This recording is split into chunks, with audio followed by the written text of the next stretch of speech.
First of all, thank you also so much for coming here. You have no idea how it means to me to be here today.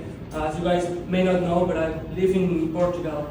And I've been abroad for 5 years, and it's challenging to come back to Mexico, into my country, and to see the foundation that, as Eric said, started with me, come to fruition. So for me, it's the first time that I actually want to be present for something that the foundation is doing. As some of you guys said, that you recognize me from the screen.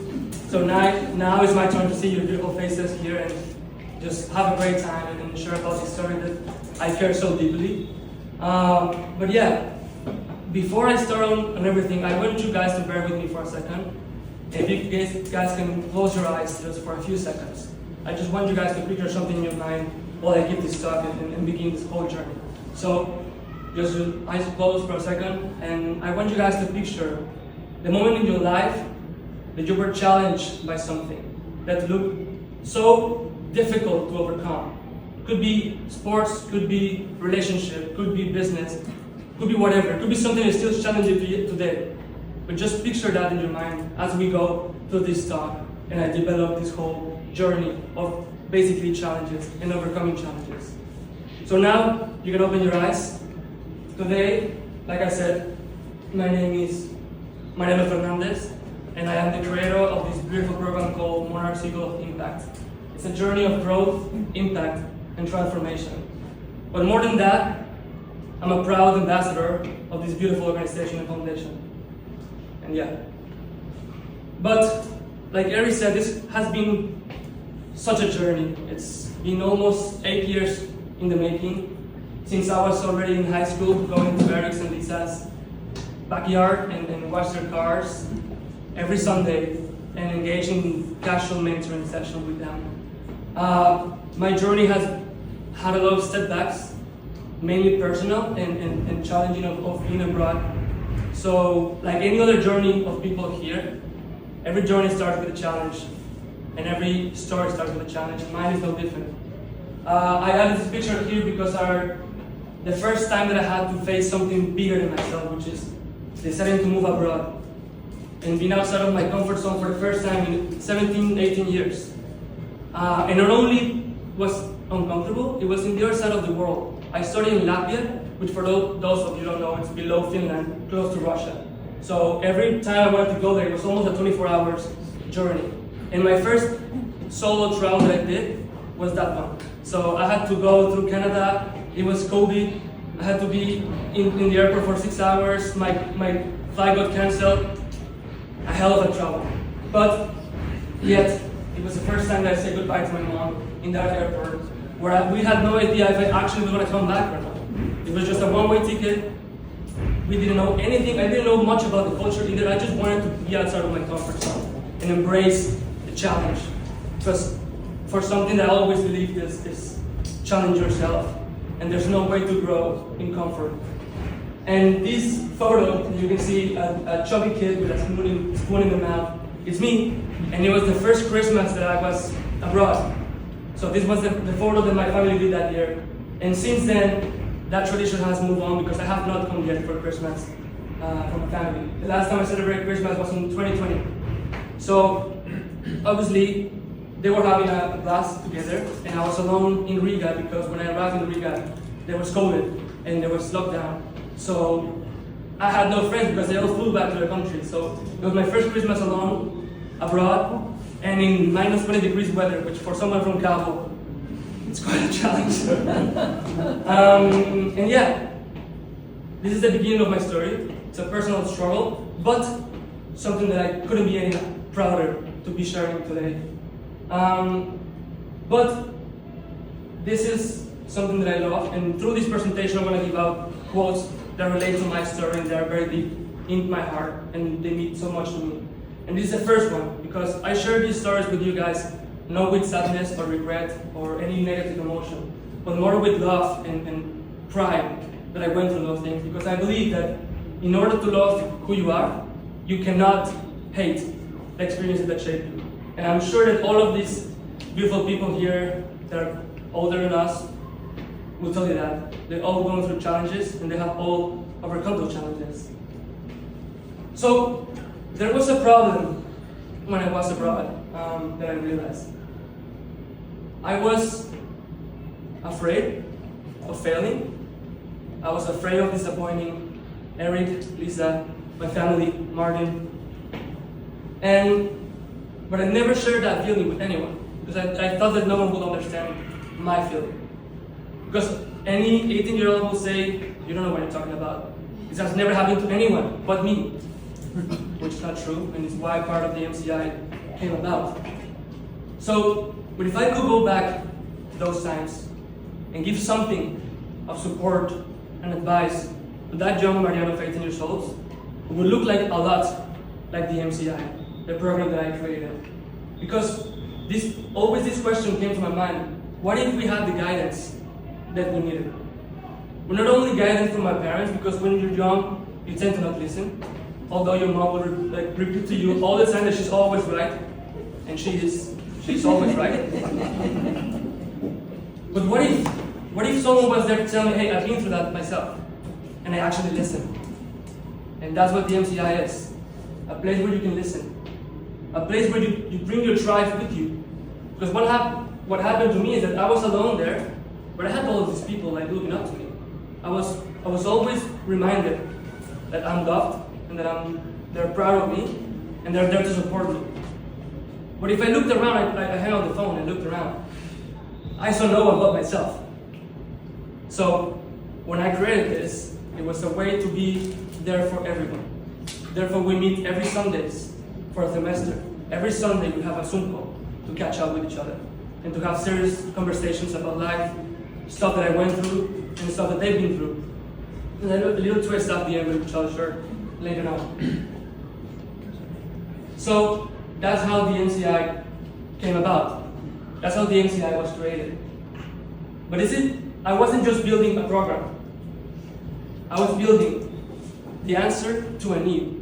What need? Being alone and not knowing what to do, basically, with your life. Because we all have this idea that once I'm gonna go to university, college, I'll know what to do. The answers will come. They don't. They don't come sometimes. But you have to keep moving and keep pushing, and once the answers will come to you. That's just part of life. But something gets harder and harder to wait, but they will come. So that's how the moral circle of impact was created. This is the MCI. Not just a program. It's a tribe. It's a family and a community. Side note, Eric was in here with Lisa, so I had to add him here so you guys don't see. But this is us. This is every single student of the foundation that is sponsored, or is waiting to be sponsored, or is part of the community, and is studying abroad. All of us are not in the same place. We're all sharing these stories through a screen, which with the beautiful technology we have today, is fairly easy. But that's the MCI. The MCI has 3 pillars for me. Resilience, community, and courage.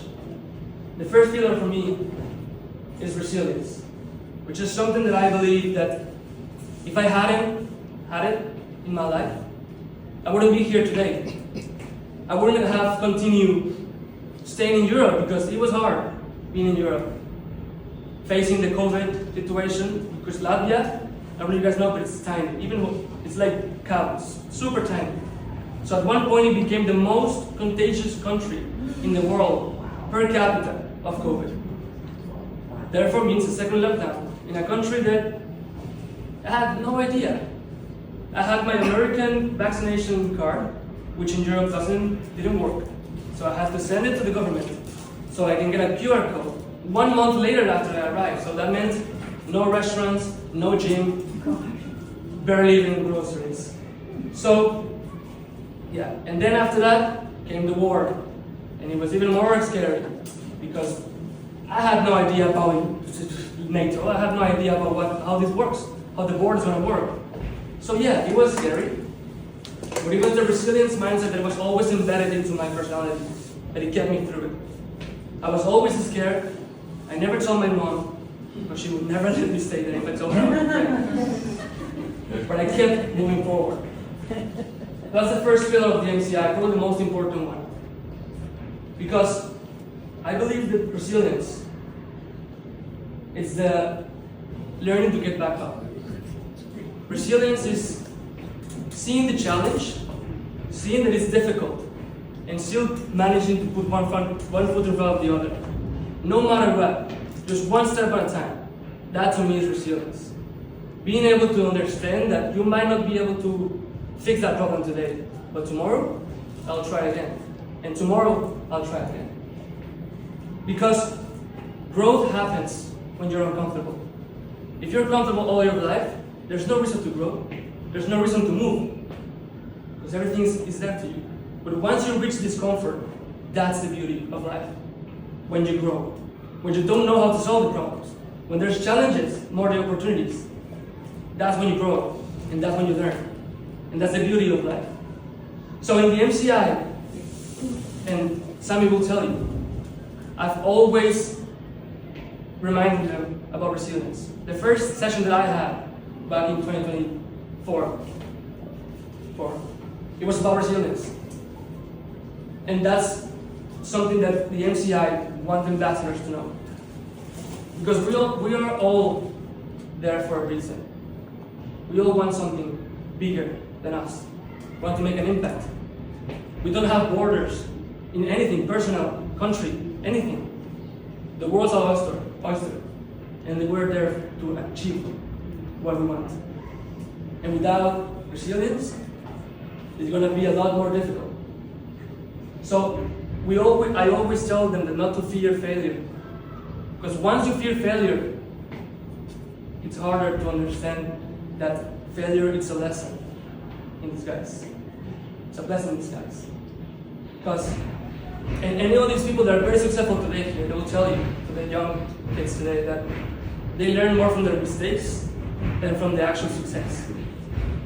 Any successful people knows exactly what they did wrong, but they might not know what they did right, because they don't look back when they did stuff good.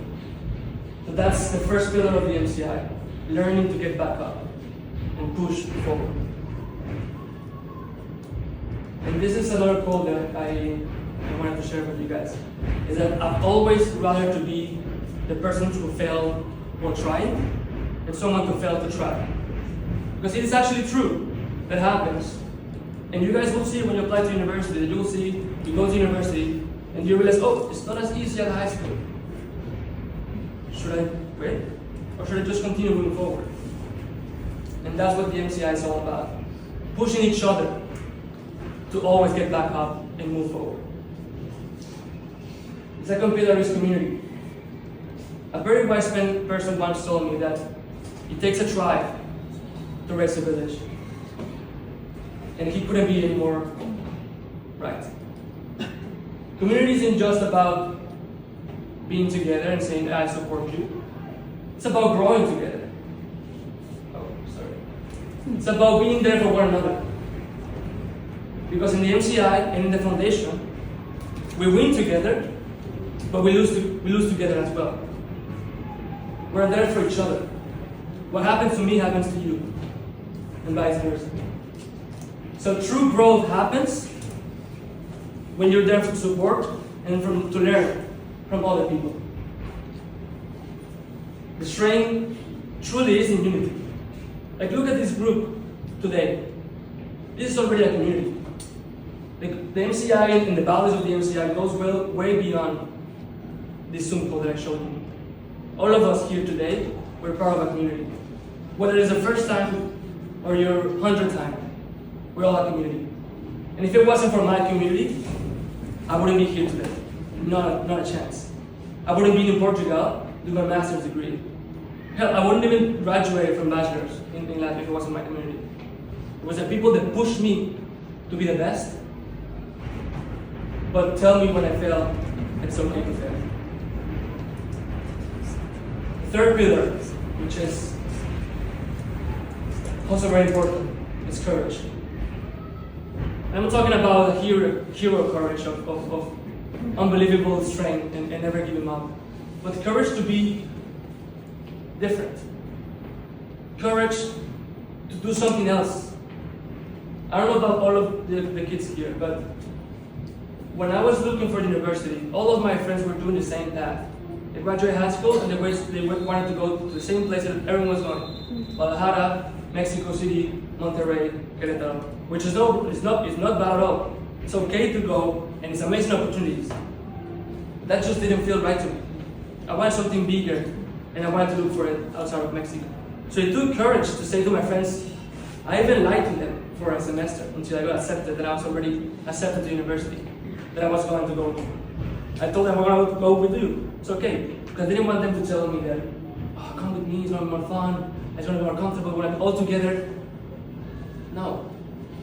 And once it became a chance, so I'm going to Riga, and there's no way around it. And that took courage to me. Because before going there, I was a very dependent person on my friends and my tribe. And like any young people will tell you, which I hate that I'm saying this right now, because when people told that to me when I was younger, it was like, they all say the same thing. But your friends are going to be your friends. But the people that support you in your community are there forever. So it took courage. Stepping into the unknown is courageous. But also, being afraid and say, I'm afraid, is courageous as well. It takes courage to get out of bed in the morning and come to class when you know there's going to be a difficult class. Or go to an exam that you know you study so hard, but you might not make it. That's courageous. Because just the fact that you've shown up, it's enough courage. So in the MCI, I told all the Samy ambassadors that courage is and will never be the absence of fear, but the willingness to act despite it. That's what the MCI is all about. Sharing those values, sharing these values of it's okay to be afraid. I was also afraid. What happened to me before the MCI is that I didn't know other people were afraid as me, because back in 2022 or 2023, when the foundation was in the talks, in the making, something here might happen, as you might think, an unbelievable weight came into my shoulders of expectations. And it's not the way that the board members told me, it was something that was all in my mind. I was so afraid of disappointing the foundation. I was already afraid of disappointing my parents and Eric and Martin and Lisa. But now with this foundation coming out and me being the first ambassador, that was scary. Because my thought was that if I fail, the foundation failed. It might be true, but it's courageous enough to admit it and to act despite it. And if you keep moving forward, that fear becomes motivation and fuel. Because I turned the thought and said, you know what? I get to be afraid of being in this position. Not many people are in that position of being the leader of this program and this foundation. I'm the smallest child, so I was never the one that lead anything besides in sport or in school. So yeah, I was afraid of not being good enough. But I never shared that fear with anyone, not with anyone. And the MCI is now there to encourage ambassadors to be open and say, hey, I have no idea if I can pass this subject. I have no idea if I'm going to make it till next weekend. I have no idea. But it's the importance of speaking out. The importance of stepping in when it's needed. Because I believe that every single person here and every student is here, it's a leader. It's someone that will show up when it's needed. That's what all of you guys are here. Because you are making an impact in so many lives we don't even realize. So that's the pillars of the MCI and the Monarch Circle of Impact. This is one of my favorite quotes that I share as well countless times in the sessions that we had. It says that you cannot change your life unless you change something. If you always do what you always did, you always get what you always got. I think it's such a powerful quote because it's so easy to fall into the entitlement trap and say or the victim trap and say, I'm not succeeding because that person, or that person, that person. You can do that all your life and blame on anything. But cannot change your life unless you change something. And the moment you start saying, hey, it's my own doing, I get to change my life, I get to improve my life, that's when you start moving forward. This is Nico, was the second ambassador. Now, actually, he's the new director of the program. Because when I created the program, the MCI, I never wanted to be the only one leading it. Because I believed in the idea that we all get the chance to be the leader of something. Not only because we get the chance, because we deserve the chance. I cannot be the only one leading. I'm graduating already next semester. So, it's not just a program. It's a movement. It's a movement of people that they don't hear to the naysayers. They just go forward, no matter what. That's the impact that the MCI has. Just to explain a little bit more, why will I be a director of a program will be any helpful? Well, it's just more than just being a program director. It's also a great opportunity to understand what it is to be and create a program from scratch. What it is to design something from zero and zero experience and learn by doing. You're gonna make mistakes. I make mistakes. You're gonna go some sessions on Sundays and be like, oh, that was not good. But you're gonna show up next Sunday and do it again, and even better. So now Nico is a new director. And next year, someone else will be chosen amongst the ambassadors that are like in the sessions. It's anyone can be. Whoever raised their hand will be the next chosen. Nico, the moment that I said this, the very first session that I said that, he called me 5 minutes after and said, I want to be the next person. And that's what the Monarch Foundation is. People that shows up. Not only ambassadors, donors, students in college prep, the community, volunteers, parents, showing up. Because it takes all of us, our effort combined, to not change our lives, but to change other people as well. So, hence the name Monarch Circle of Impact. Because we are an ever-evolving program that's always constantly improving by year and year. There's new ideas, there's new voices, there's new experiences. My experiences might not be the same now as someone that's 18 years old right now. I'm 22, believe it or not, but it's all we have to change. All we have to be brand new ideas because it's different experiences and different times. Different times change a lot. And that's why next year, someone else will be in Nico's place. And Nico will be now the one that's passing on the torch as well. So it's just, I think it's a beautiful ideology for a very great opportunity. As well for your CV. It's something that and I've talked with many people in my masters, many successful, because we have these networking events. They all tell you that if you have something in your CV that says you're volunteering something, or if you've done something out of charity, or whatever it is that doesn't involve money, it's very valuable. Because that means that you did it because you love it, not because you wanted some money out of it, or some benefit. So yes, this is the program of MCI. For you guys don't know or didn't understand, we meet every Sunday from one semester to another. We involve in different sessions, around 1 hour sessions of what is resilience, delay gratification, and a bit more that Samy will, she's one of our ambassadors as well, one of our first ambassadors. She will be talking about her experience as well. And yeah, now Samy is gonna share her experience through the MCI. She was also in the first sessions of the MCI, so she will tell you how much I failed through that semester. Yeah.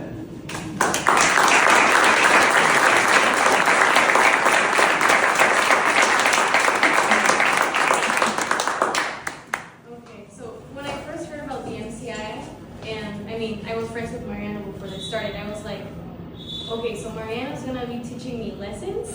I was like, that doesn't sound really fun. I also thought I knew everything I needed to know for like going to university. I couldn't be more wrong. This program showed me a lot of things. Resilience, as Mariano said, was one of the most important ones. I thought I was a resilient person, but I didn't know I could grow as much as I did during this program. And as you said, delayed gratification is something that I didn't know about before. So, as most of you should know, delayed gratification is just working for something now so you can get the reward later, which is more important than getting the reward now than later. So, it's just about bettering yourself, working on yourself. We did a lot of personal growth, which I think is very important. I didn't think it would help me as much as it already did. Going into university, I just left a few months ago. I started in ASU, studying marketing and communications, and it helped me a lot. I remember one of the activities Mariano gave to us was talking to strangers. And I thought I did a pretty good job talking to strangers until I got there. And it was a different culture, like, I mean, Americans, which we have here, but it was different going into their home country. And asking for help if I needed it, just moving around.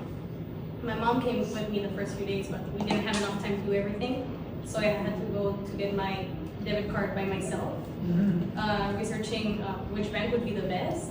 And of course I was scared, but I think one of the things that helped me the most to be prepared for this was the MCI. I remember Mariano telling us all his troubles, and I was like, I won't have that problem. Like, I know how to move around. I definitely can say that if I wasn't in the MCI, I would have had a lot more trouble than I did. So, I really thank Mariano for those sessions. Although I will say, at first, none of us knew what was going on. He used to say, this is not like a class and I'm not leaving you homework. It kind of was like a class and we kind of did have homework. But it was fun.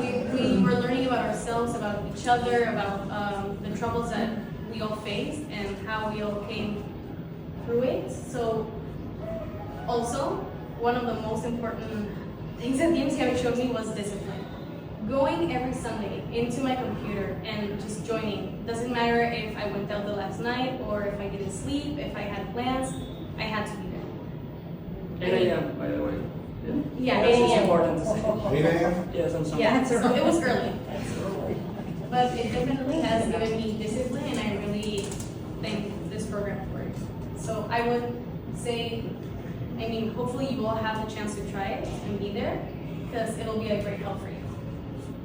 Yeah, thank you, Samy, for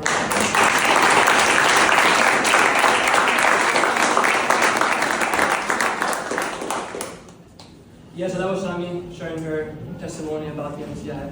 Yes, I said countless times that it was not a class. I was not giving homework. And yet sometimes I said assignments, I said those kind of words. Because it's hard, none of us knew what this was. Of course it was so awkward for knowing Samy for so many years and then telling her just to do something.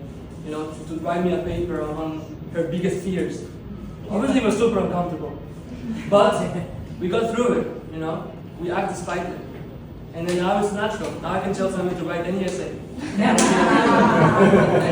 No, but all jokes aside, in the future and where we're going, it's unknown. Like I said, in my journey, the future is never ending and it never has an answer. Not now, not yesterday, not tomorrow. I knew what I want to do. We all think we do. The reality is we just don't know. We just hope. We can just hope. But if you just show up and you just give enough effort, you might get what you want to do. Or you might not, and that's even better because now you know that's not where you're going. And that's just part of life. Keep moving forward until you find something that you cannot move forward anymore. And instead of like complaining about the wall that's in front of you, you turn your head around and move forward again. And that's just part of it. And that's what you guys will go through in your lives. You guys don't have it all figured out. I hope you do, but you will. I don't even have things figured out myself. And I'm like, still super young. But like I said, the MCI isn't just something that I created. It's not just something that I take pride for.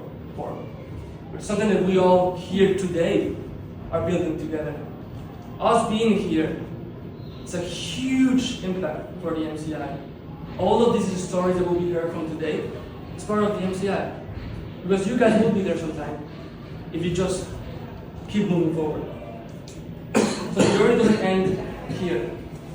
It starts here with every single one of you. Because, believe it or not, you guys here, sitting down today, are already making an impact. In my life, in their life, in anyone's life, there's a stakeholder of the foundation. There's already an impact in here. We all have the abilities to impact others. And in the MCI platform, that's what we're trying to do. We are just a movement. We're a family, we're a tribe. Like I said, we win together, we lose together. And we learn together. And we fail too. So I will leave you guys with this quote. Also, one of my favorites, which is something I always say as well. But the future you is depending on the current you to keep the promises you made to yourself yesterday. So like I said, past, future doesn't exist. You only have today. And the effort you made today, it was not at the most. You might not do a great job today, but you can have tomorrow and tomorrow. That's the beauty of life. That you always have another chance to put more effort in. You can fail, you can cry, you can be anxious, you can be depressed. But every single day is an opportunity to keep that promise you made to yourself. This is the MCI, this is people that are learning about their experiences in other countries, other universities, with other people. Here you guys, here today. Well, not today, but in other sessions. And also, so the belief that an individual can make a difference is the first step. The next, understand that that person could be you. Sometimes we don't realize the impact that we have until we see it. Now, I'm seeing it today with these people. I've never get to see the college prep students, but now I can. And that's just super amazing. So, thank you, and remember, keep moving forward.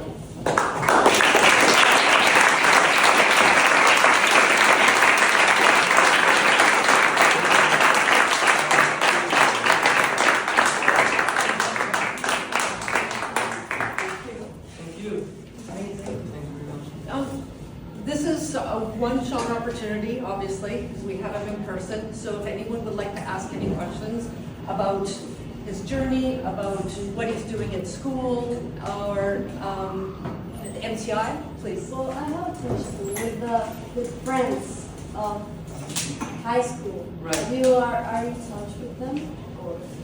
Yeah, that's a great question. I am. I do keep my tribe, but the love of your friends of high school will never go away. It will always stay there. But you will grow apart. And it's not bad. You know, I saw someone yesterday that I haven't seen in 2 years, and it was the same as it never went. So yes, you might not have the same friends, but the real ones will stay with you. Mariano, can you maybe talk about the friends who have followed you?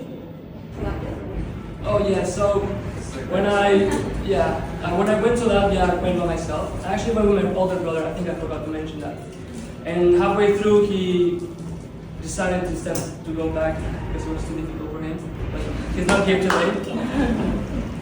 It turned out well. He has a company, he has a wife. That's why I'm here, because I have the wedding.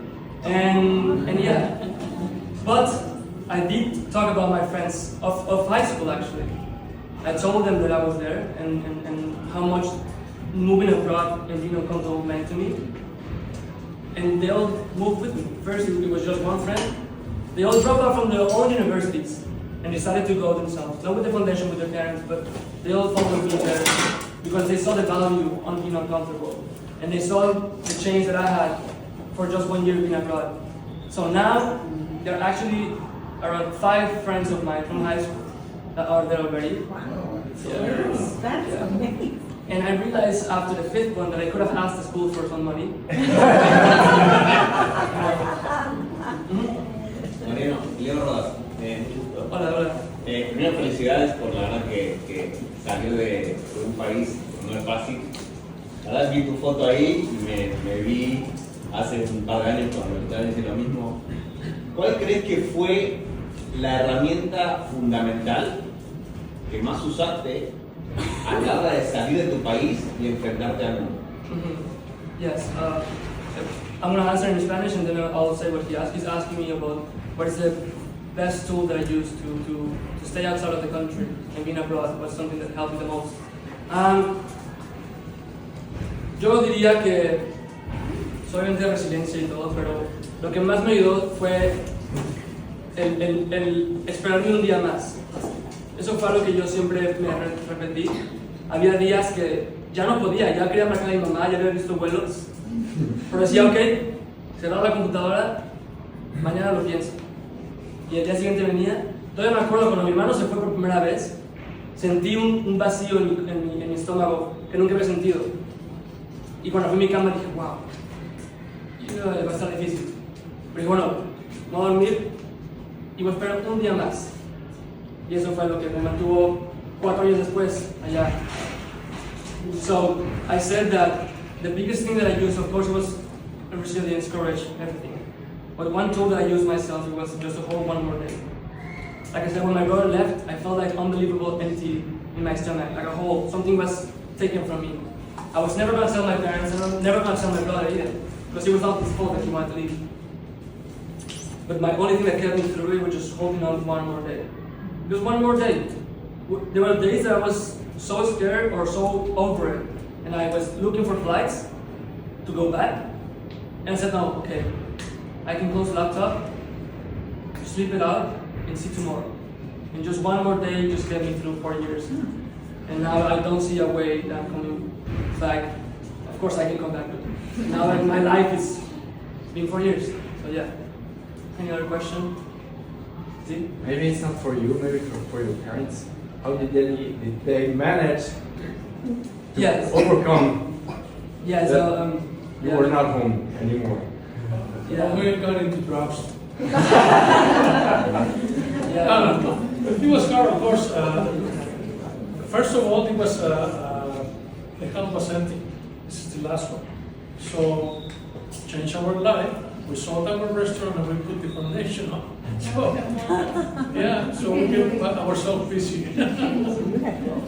And of course, as you all know, we talked about this last session.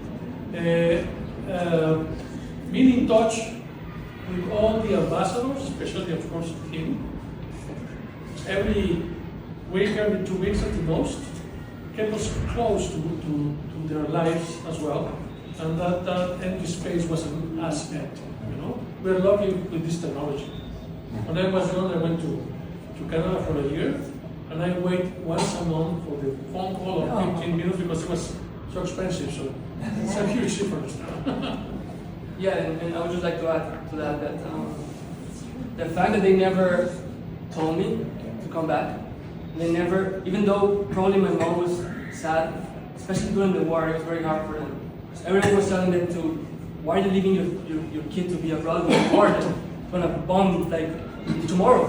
What are you doing? And the fact that they never told me that, they never shared those fears that they had and just believed in me, it changed everything. Otherwise, it would have been a lot more difficult to stay in Mexico, in Europe, knowing that my family was suffering.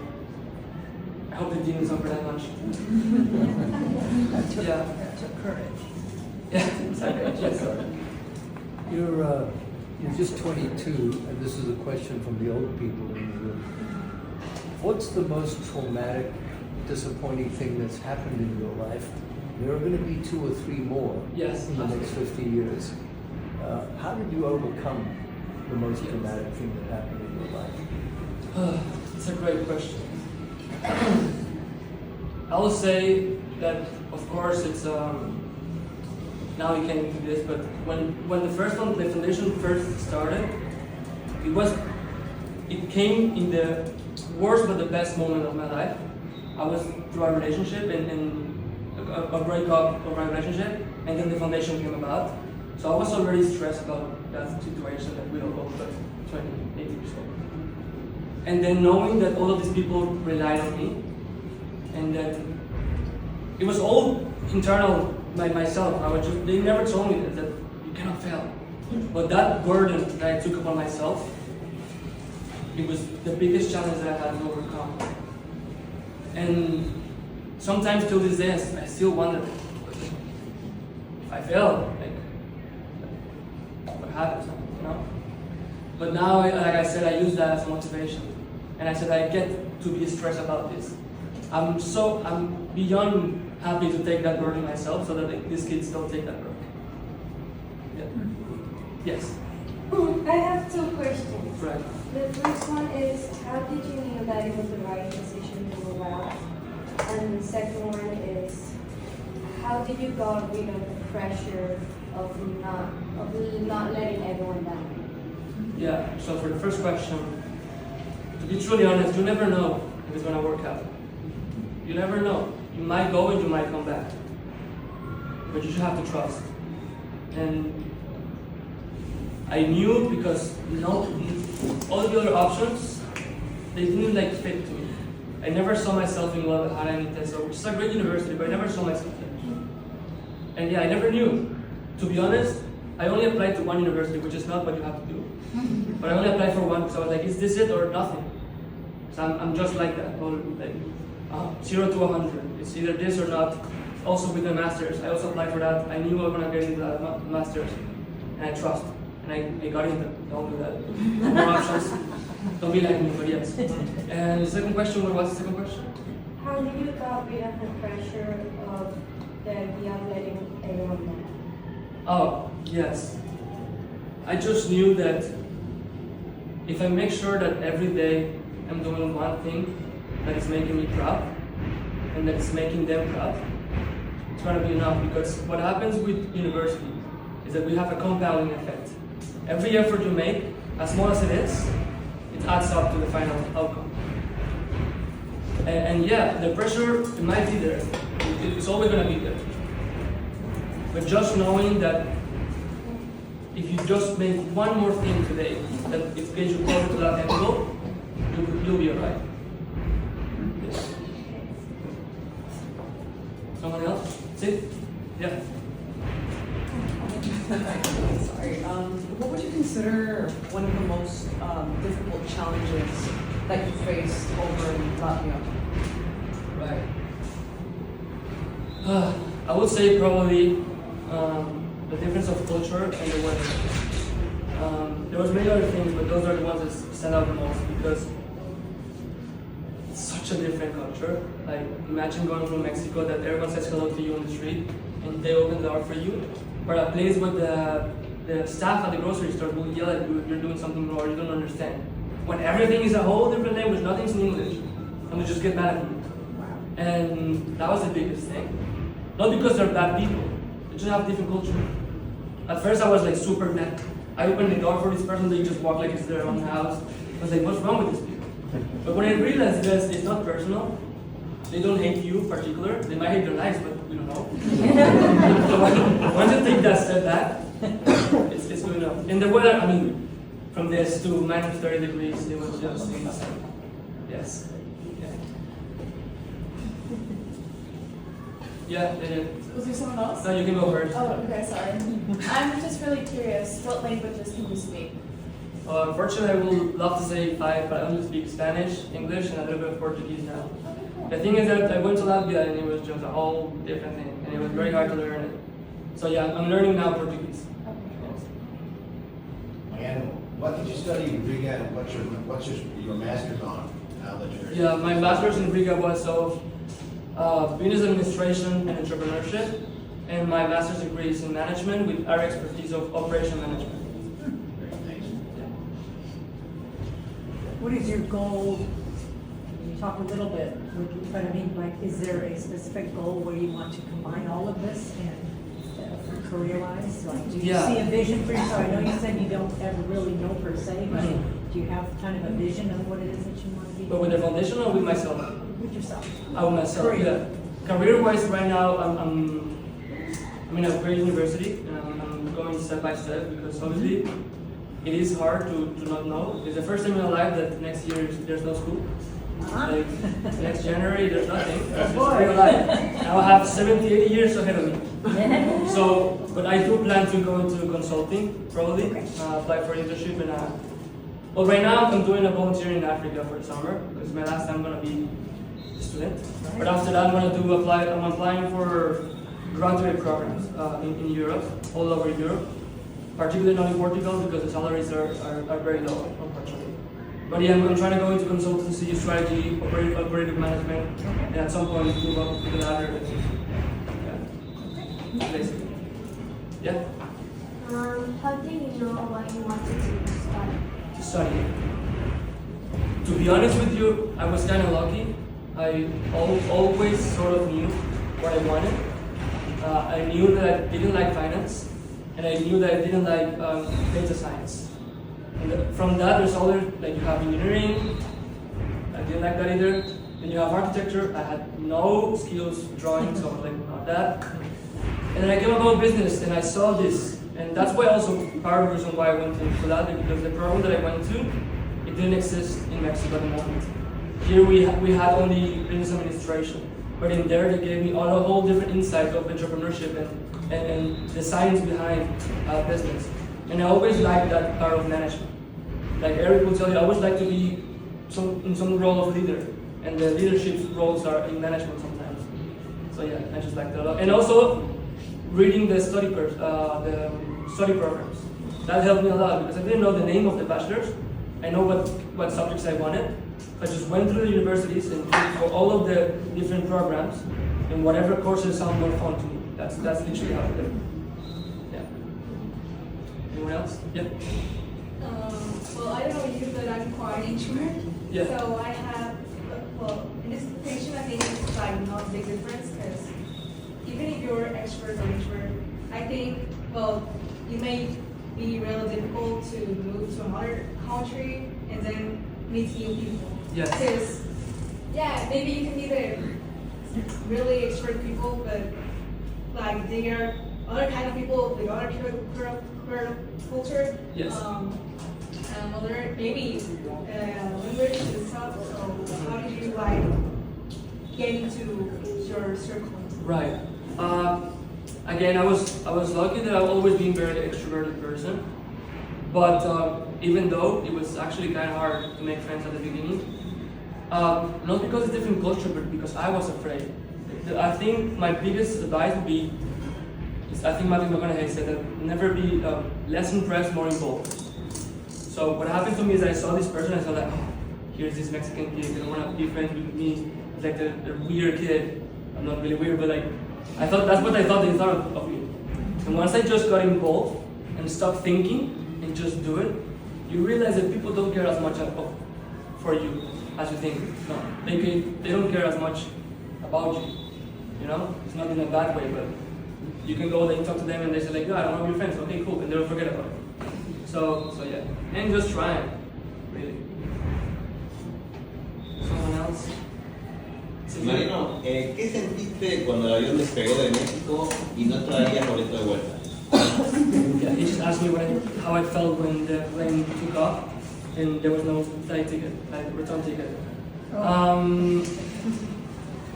No lo sentí yéndome porque salí como a las 4 de la mañana, me acabo de despertar. Pero el momento que llegué a Riga, a las 2 de la mañana, después del vuelo que tuve, y llegué, hablé a mis papás y les colgué de que estoy bien, me empecé a llorar porque yo decía, si algo me pasa ahorita, nadie va a saber qué me pasó. O sea, estaba en cuarentena, o sea, nadie tenía por qué entrar a mí. O sea, muchas cosas pasaron por mi cabeza. Y sí, lo primero que me pasó fue miedo de ¿qué hice? O sea, ¿qué pasa si viajé todo esto y fue para nada?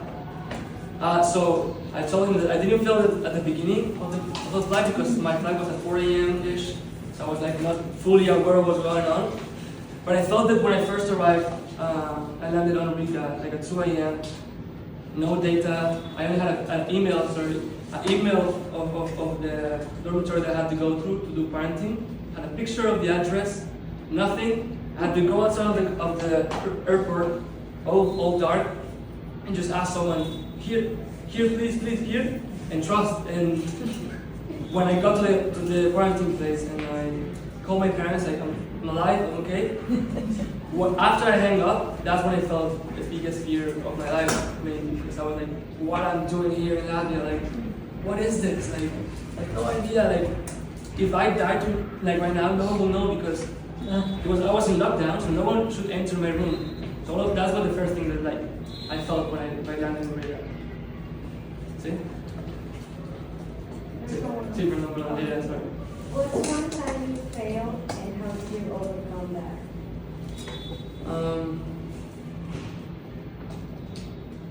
Well, the first time I failed, I failed a lot of times, but the first time it just came to my mind is that I applied for a government scholarship in Latvia. It was like a grant they will give you. And the first time that I applied, I thought it was so secure, I was so safe. I was like, I had it. And I applied, and I got rejected. And I was so scared of telling my parents and Eric and Lisa. I don't know if Lisa and Eric know that I actually got rejected. Because luckily to me, they accepted me 5 months later. But that 5 months period to that time, I've never seen a rejection letter in that moment. So I was accepted to the university, to high school, whatever. So I just understood that once you fail, there's nothing you can do anything about it anymore. You can only learn from it and move forward. Learning what you can control and what you cannot control has brought me the biggest piece of my life. Yeah. So, going into a more positive question. Right. When was it that you knew that you were doing the right thing for yourself? Okay. The first time I realized that I was doing something right, it was my first day of university and being in a European university, in a European country, and seeing the perks of being in Europe and how different and how organized everything is. That's when I first saw that. The second time, my first session with the MCI as well. And I'm here today. Like, this is unbelievable. Yeah. You raise your hand?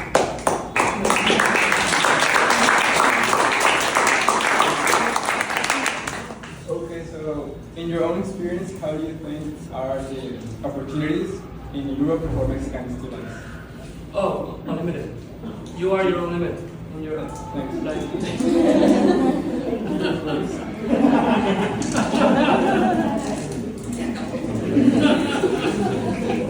I can just say, if you want it enough, nothing in your life is going to be a limit. You put your own limits. So, similar to what Mark was sort of asking, just because obviously I'm going to prompt you on this, is where did wellness and health come in that really helped you get through the trying times? Yeah. Like, can you elaborate on that? I know people, I need to go to the gym, I need to be fit, but there's a different level that I'm going to let you speak on that you did while you were there that helped you get through some of the trying times. Yeah, I mean, the fast answer is that I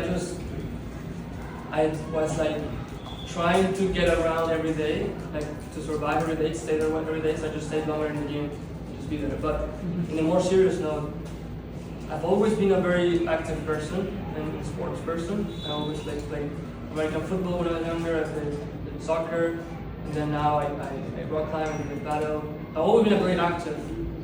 I've been to the gym.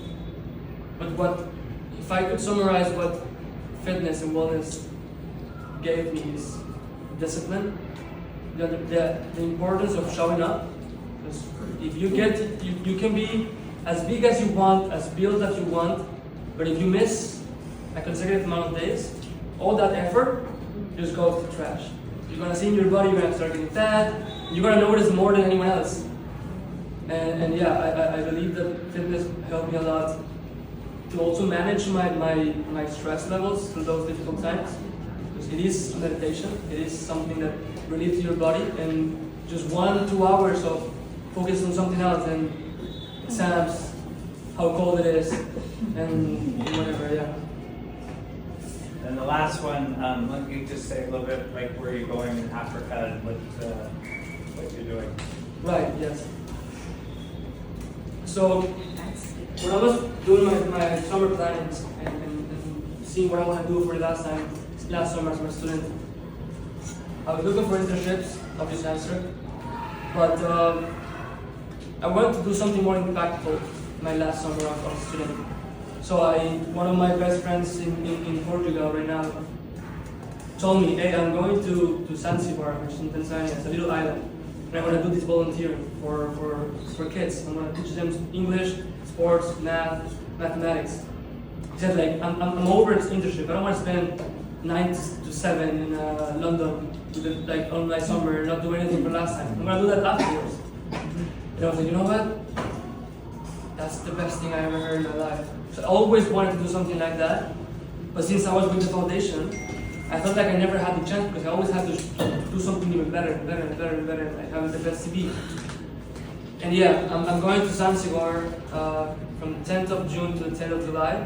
And I'm going to be there teaching little kids of low-income communities, English, math, sports, even building a happiness school. I'm just there to help, just to give back, also part of the foundation, but just to give back to other people in other countries, other continents. Yeah. Any other? I have one more question. So one of the core values of the foundation has been to explore. Yes. And you took that to another level. I think in your first 2 years, you were everywhere you could possibly be. Yes. You want to talk about what that gave you? Yes. So obviously, when you go to Europe, you have the gift that it's so close to each. Like every country is so close. Yeah. And when I first went there, since it was before the war, the flights were extremely low, extremely cheap. So I could either go to a club on the weekends and to spend money for nothing, or visit another country. And I will always take the country. So I traveled to 10 plus countries, 20 plus cities around Europe, and it was the best thing I could ever done. Not only because I got to see other cultures, other people, but also because traveling alone is something that brings you so much that you could never know. You never tell unless you do it. Things like missing the bus, or I was one time in Berlin and I had to go through there to the airport to check in and do everything.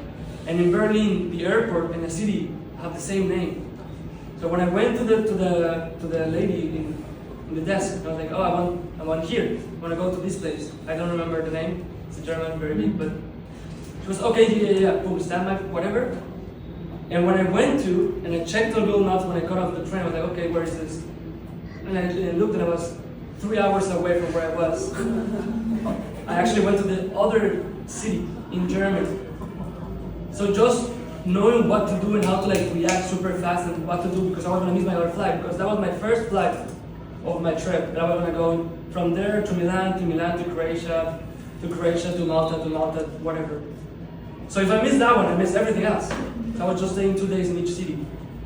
So yeah, those type of things of being abroad in Europe, obviously everywhere you study is good, but I would recommend highly to go to Europe because of that traveling experience you get. Because you don't get it here in Mexico, you don't get it in the US even. Although you can travel, but it's way harder. You don't get it in Canada either. So Europe is one of those only places you can go and experience as much culture as you can. Which country has been your favorite? I'm gonna be a little bit biased, but Portugal, even though I just moved there, is really my favorite country in the world besides Mexico. It's just unbelievable, beautiful. Yeah. What's something you regret not doing in high school? In my high school? Oh, that's a good question. Not doing in high school. Probably what I would have regretted at that time was not doing 1 year in exchange. But in that moment, it wasn't in my cards to do it either way. But that's something I always wanted to do in high school. And being less afraid of what people will say. Actually, that's something that I always took a burden on me, what they will say about me. Yeah. I could bring it back to MCI. Yeah. It's been a year and almost a year and Yes. a bit. You guys have been meeting, and with all of the kids doing things all over the world, literally, they all, at some point, maybe not all, but some have come to you for advice and to get them out of different situations. How is that community being someone and being together? Literally, you guys are together. For the next I don't know, 4 years, 6 years, 10 years, Yeah. 20 years, you kind of forge a friendship there. How does that kind of factor into what you were putting together? Yes, that is actually a great question. Because like I said, the MCI is I created something that I wish I had. And when the first ambassador that came to me and asked for an advice, I was so happy to be like, oh my God, they see me as someone that can give an advice, you know? You should just ask your brother. Mine was my brothers, my family, Eric, Lisa. But they were asking me. And it just is that moment actually where I realized this is actually bigger than me. And what I'm doing here, it actually has an impact. Like, people do have a perception of my persona and what I am. And the fact that people that are so close to your age look up to you, it changed my perspective of everything that I'm now doing in my life. The first student to reach out to me, ambassador, was Nicolas actually. And now I have a very close relationship with Nico. And it's so fulfilling to see him now being the director, especially after all we went through, because we were the first two ambassadors, and now he's the director, and he often refers to me as his mentor, but I just cannot wrap my head around it. I don't think I'm a mentor, I'm doing things for doing it, but that's the MCI. It's just being there for one another, and knowing that you are going through the same things. Their pressure is my pressure. I feel the same pressure they have. If you fail, I fail. We win, we win. So yeah, hope I answered your question. And then, sorry, okay. Other than the one more day phrase that you would repeat to yourself, what was something that you kept like saying or like a motto that you had to keep up showing? Keep up showing. I'll always say, like, if I can just hold on one more day, that's just the motto that I have. Hold on one more day. You can be stressed, you can be depressed, and hold on one more day. You can be tired, you can be whatever, just show up one more day. And then you will never know. That one day will come down to 4 years. Yeah. Yeah, another question. Okay, yeah. I'm going to make one observation, and I think that when as an outsider looking on, Mariano, you are making a significant difference on every one of the folks' lives that you're touching in MCI. And conversely, they're doing the same for each other. That is something that will always be of value. You are making a difference by doing what you're doing. And at the end of the day, have you made a difference? Have you made the world a better place for being here? And the answer is, I think I'm not going to answer. That'll be the answer that you can look at yourself every day and ask yourself. Yeah, thank you very much for that. Yes, it is truly like a blessing to be part of this and seeing my impact. It really is insane because I often have like this imposter syndrome that like, why me? You know, why I'm not any special of any of these kids. Why I'm this and that. But now seeing it, it's just like, it's really insane. I've seen these kids, I've never met these kids in my life before. Right? I knew about Tessa and Lisa. But besides that, so yeah, thank you for your feedback and your comment. That's very important. You can have a good feeling every day. All you have to do is think about that. Yes, absolutely. Yes. The difference is very, very impactful, meaningful. Yes. Actually, this correlates to your question that you said. Also, part of how I now keep moving forward is this. It's knowing that if I don't give up, that will be a receipt for people coming like behind me. So I know that everything I do, now they could be like, oh, but he did that. You know, if I take the time off or I enjoy one full summer without working or something or doing anything meaningful, they can say like, Mariano did that. So yes, that's how it was. Yeah, I completely agree. Goes into one of my questions. You are definitely a role model for a lot of the students here.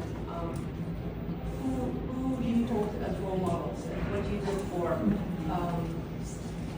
in somebody who's guiding your principles? Sorry, thank No, you. it's okay. Thank you very much. Thank you to meet you guys. Thank you very much. Thank you very much. See you in Portugal. Eh? Yeah, absolutely.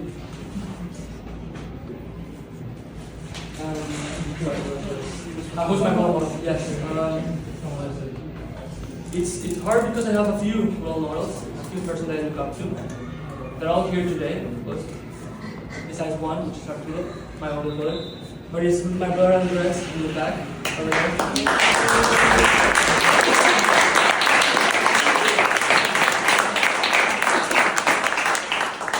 It's Eric, it's you, it's my parents, and my older brother Arturo, which is not here. You guys have led me through this, and I will never be here without you guys. And it's so curious because each and every single one of you teach me something else. You know, you might be teaching me more about business and about opportunities. Eric about fitness and takes a tribe and being a community. And my parents about just being me and unconditional love and support and resilience. They are the most resilient person that I met. The fact that they closed down the restaurant with all these sorts of income. For others, it's just something that doesn't get better than that. It's a role model. And my brothers as well. As a younger brother, you're always trying to, to impress your brothers and like be better than them. So, but yeah, it's really wonderful to have this.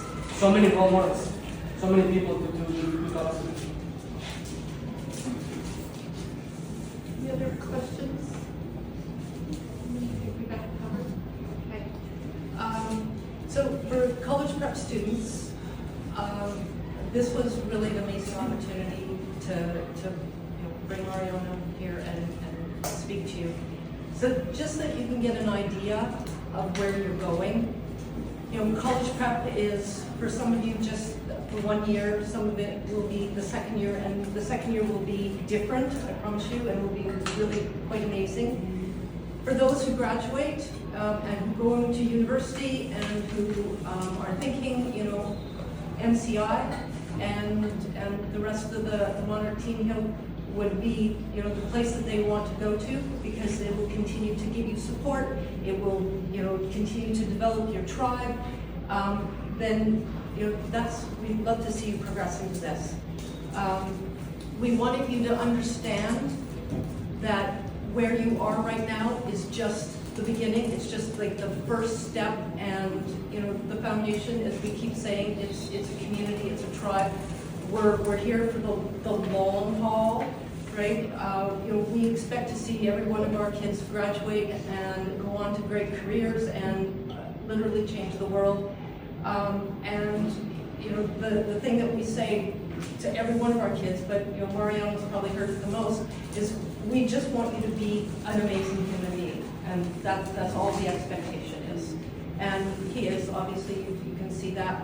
And as we get to know all of you, we think that you are amazing human beings as well, and you have so much potential to be world changers. And we hope that our little small town of Cabell kind of gives you that launch pad to become whatever it is that you aspire, whatever it is that you dream of becoming.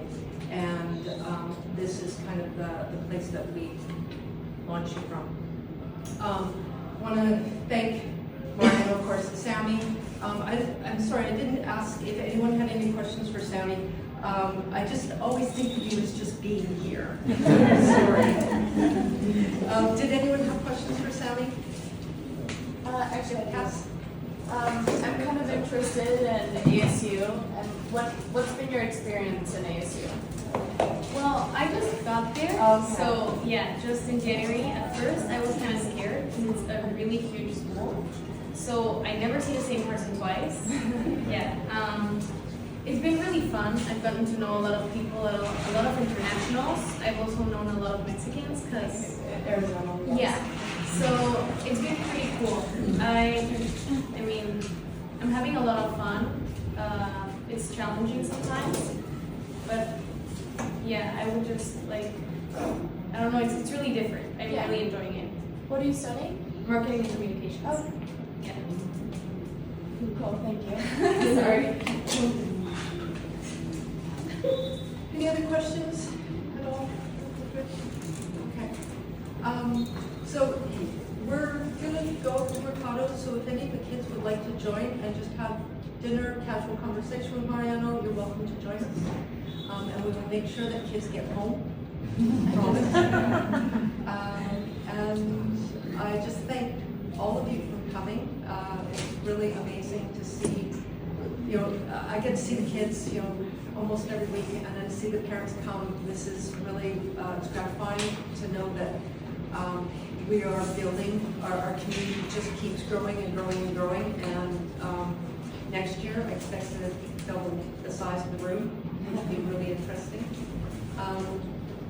Special thank to a few of our donors, Elena and Mark who just left, but Deidre and Ronnie and Martin for coming and supporting us. They have been here nonstop since the beginning, literally since before the beginning, and they're still here supporting, and that's really amazing, and we appreciate it from all of us.